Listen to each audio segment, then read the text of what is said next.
Hello, it's me, Peter.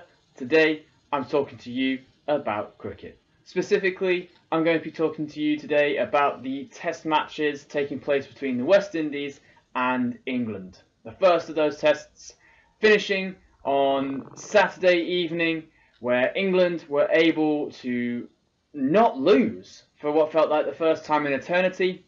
Let's forget about Sydney. But England managed to secure a draw against the West Indies after making 300 twice. I know, we'll get onto that miracle as well. And the West Indies were able to see out the final day of 5. So we had that game in Antigua, but also on Wednesday, right round the corner, we have the second test starting again. I'm going to look through that England team and the West Indies team, and I'm going to see where we have some strengths and some needs further improvement. Starting with Alex Lees, who is probably in that category of needs further improvement, but I feel like I'm saying that to a sad little puppy, because Alex Lees was on his test debut, let's not forget, his first opportunity to tour around with England, the senior team anyway, and considering that he was opening after the disaster that was the last few openers for England, Rory Burns and Hasib Hamid, basically not been able to put a single run together at all during the Ashes. His scores of 4 and 6 though are less than to be desired, and in that first innings, well, I won't lie, I think we all thought as England fans that the same thing was happening. Groundhog Day had returned when Joe Root was stepping out early at number 3 this time, and then when he got out, and we ended up at what, something like 40 for 4 or whatever it was. Yeah, I think a lot of England fans were predicting that it was going to be another tough, long series. But we had Jonny Bairstow to thank, and some able support from the Oakes brothers, as I'm going to call them. We'll get onto those in a bit. So Alex Lees, he did okay.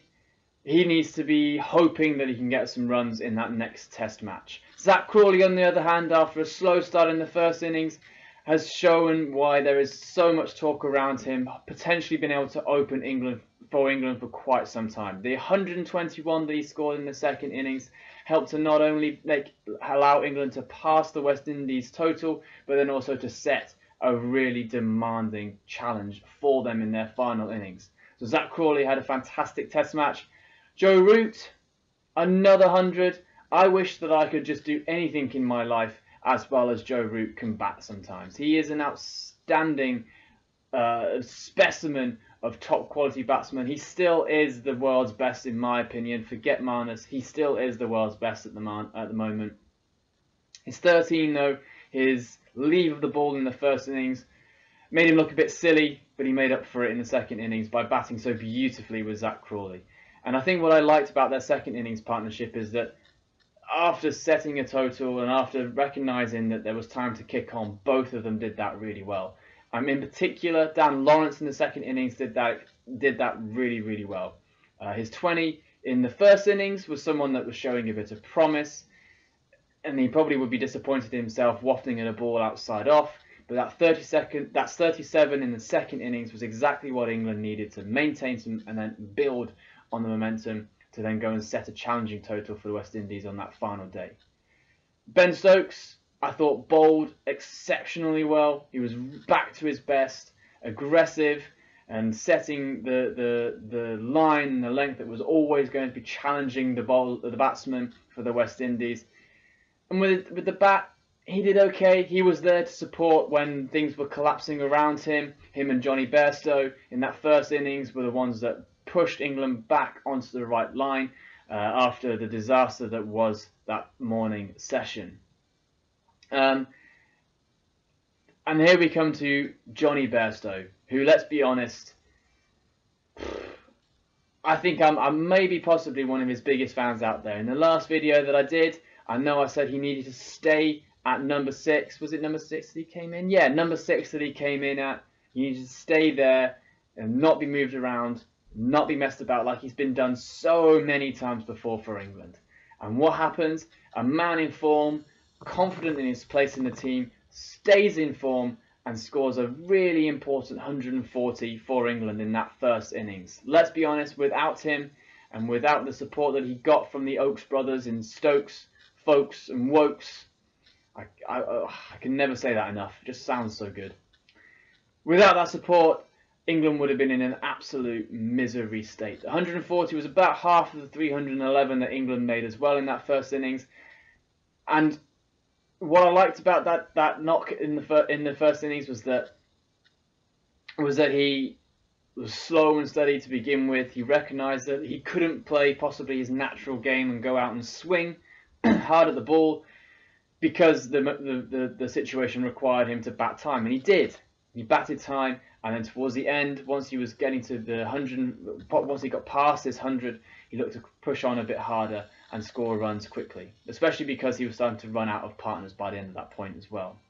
Ben Folkes in the first innings supported Jonny Bairstow well, looked pretty good, played some very decent onside drives as well. There's one that was, I think, probably went about that far away from the stumps on the other end and just beautifully caressed down the park. And kept well. He kept really well, but we always knew he would keep well because Ben Folkes is one of the best glovesmen in the world, if not the best gloveman in the world. So he had a really good game. And Chris Wokes had a mixed game, I think. I think Chris Wokes possibly had a mixed game. He batted pretty well, again supporting Jonny Bairstow in that first innings. He ended up actually going only 2.93 runs and over in the first innings. That is after going at almost 8 and over in his first spell, which was really quite an uninspiring spell. There's a lot of talk about Chris Wokes being almost two different kinds of bowlers in England, outside of England, and at times it looked like we were watching the Wokes that was well, not as dangerous as he is when he's at home. There isn't much else in the team, there isn't much else in the squad for Wokes to be taken out, and I think England really value his batting lower down the order. So I think he's got another game in him at least.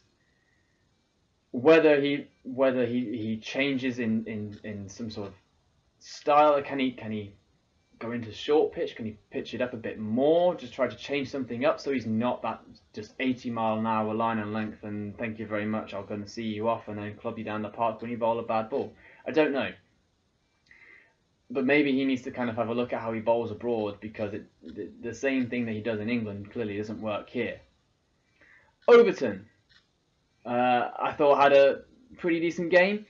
And I will hold my hands up and say that in my last video I said that I didn't know what he was doing in the squad, and then the squad got announced the next day and Craig Overton was in the squad and it looked like he was going to play, and I thought, well, I look like a complete idiot, don't I? And then not only did I look a complete idiot then, but I actually didn't think he went too badly overall. He got 2 wickets in the first innings, and I would say at times looked more threatening than Chris Wokes did, and Chris Wokes was meant to be the main man leading the line.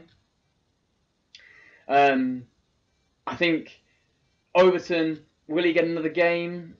Does he deserve another game is the question. He probably does deserve another game after that performance. He didn't do anything particularly wrong with the ball, and based on that probably could deserve being in the second test considering the news about Mark Wood. However, I would sooner have, if it's a toss-up between Ollie Robinson and Craig Overton, which perhaps it might be on a good day for England, I think I'd still rather have Ollie Robinson. And speaking of Mark Wood, again, his usual pacey self. However, he only managed to get through 17 overs, which is about half of some of the other bowlers in the England lineup in that first innings in particular.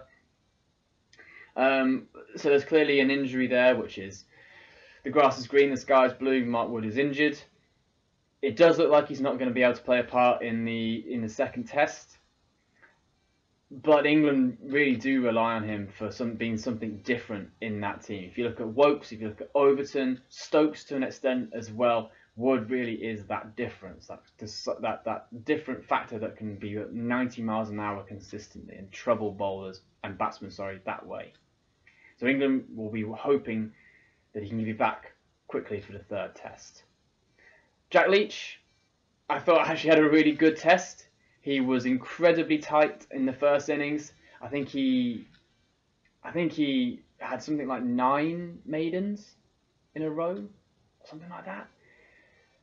And you know, in the modern game where spinners can get attacked quite quickly, that shows real control. Exactly what Joe Root would have wanted. Jack Leach taking up one end and been able to make sure that Joe Root doesn't have to bowl as much, and B, he can rotate those quicks around him. So Jack Leach bowled, I think, particularly well. Got 3 wickets in the second innings as well, and helped push England towards a possible result.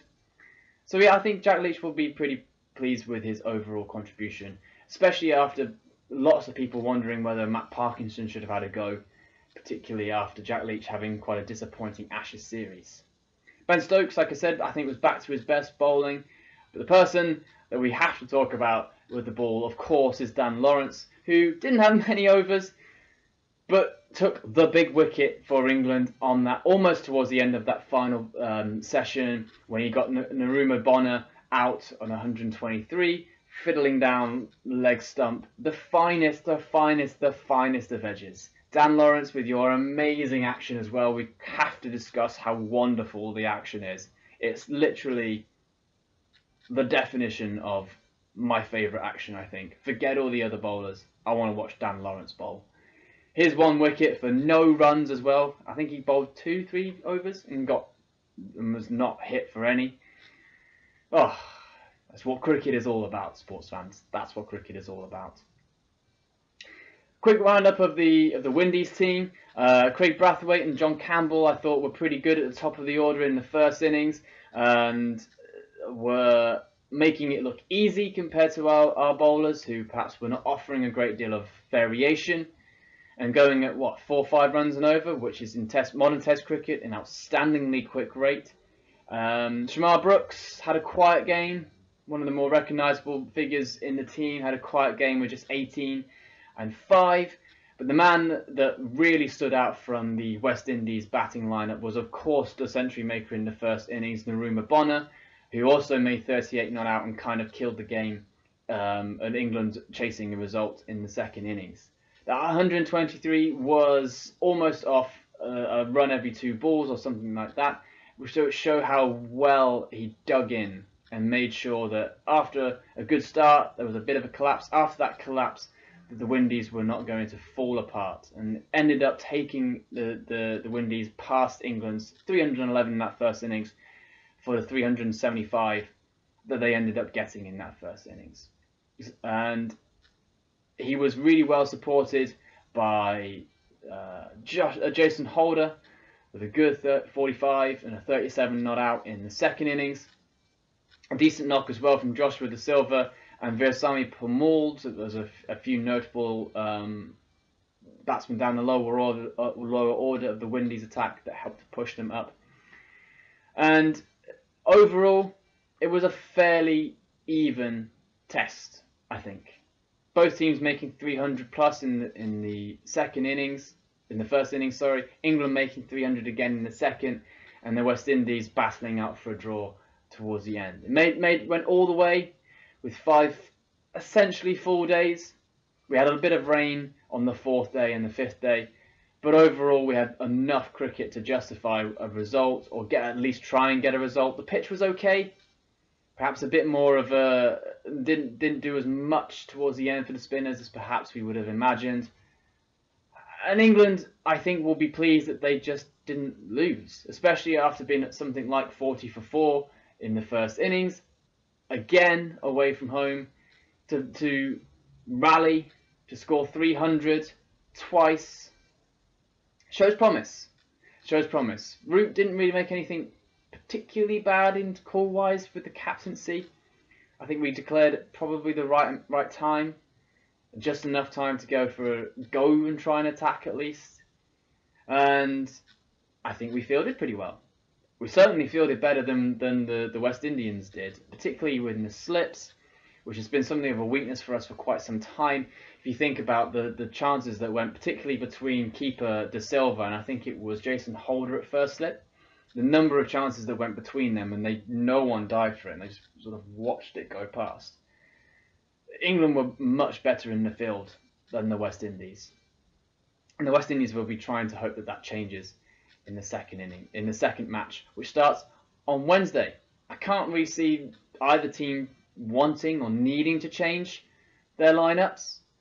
England, I think, will be without Mark Wood. So does that mean Ollie Robinson comes in and Overton keeps his place?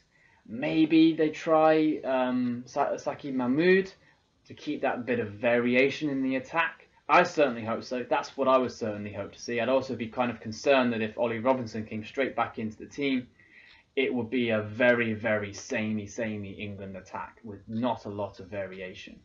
And I think I'd be worried that Ben Stokes would have to go back to being the enforcer, which I don't like.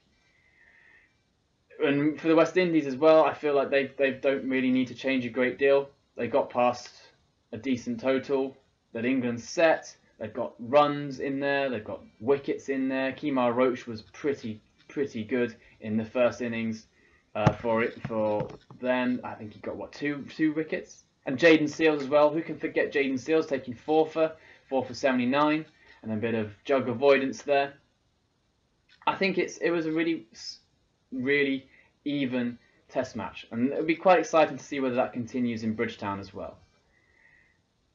Until then, until Wednesday, for that first day of the second test, this will be all sports fans. Thank you for staying with this podcast. Thank you for staying with the channel, and I hope to see you all soon. Until then, take care. Bye.